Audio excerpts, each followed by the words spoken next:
Как може да бъде обяснена тази сговорчивост между президента и премиера? С рефлекса за политическо оцеляване. И президентът и премиерът са хора, с които имат силен нагон за властта и всичко останало е подчинено на този нагон. В този смисъл, когато е необходимо ще се карат, когато е необходимо ще се сдобряват. Не мисля, че трябва да бъде търсена идеологическа, ценностна или политическа логика извън да бъдат начало.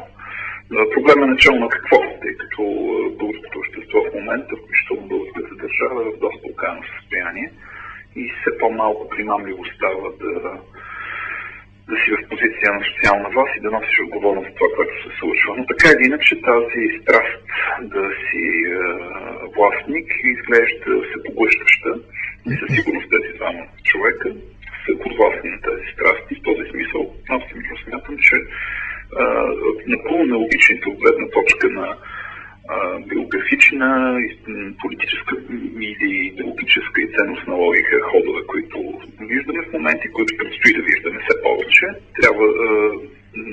не трябва да търсим никаква смислена логика в това поведение. На всички направи впечатление, че президентът заяви, че ще наложи вето на два закона. Премиера веднага се съгласи с него, като дори коментира, че едва ли не се извини, че заради интензивната работа в Министерския съвет не е успял на време да се намеси в дебатите по тези въпроси в парламента. Как да тълкуваме това поведение на премиера и не създава ли то така някаква несигурност в хората в неговата партия? В един момент той е за тях, в следващия се отказва от тях.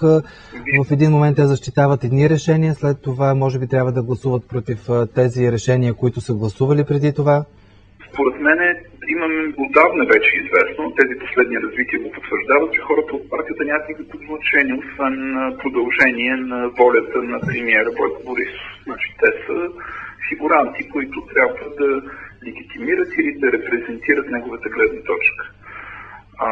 Как се чувстват? Те могат да кажат самите те. Според мен, ако имат остатък някакъв от достоинство, бих се чувствали много зле.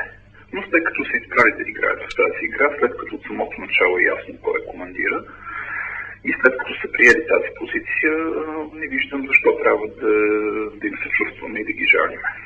Крие ли рискове този начин на управление според вас? Остина предсказуемост. Крие ли рискове този начин на управление според вас? Да, огромни рискове за държавата, за обществото и за хората, които са въвлечени в управлението, но не и за популистското лидерство.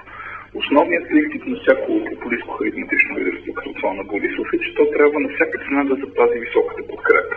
Единственото нещо, което е важно и поне което изглежда важно, е подкрепата за премиера.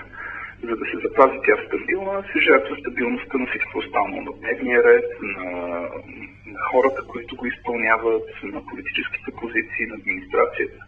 Всичко друго може да бъде пожертвано в името на високият рейтинг на Бойко Борисов и ние виждаме това много ясно и ще продължим да го виждаме според мен следващите месеци.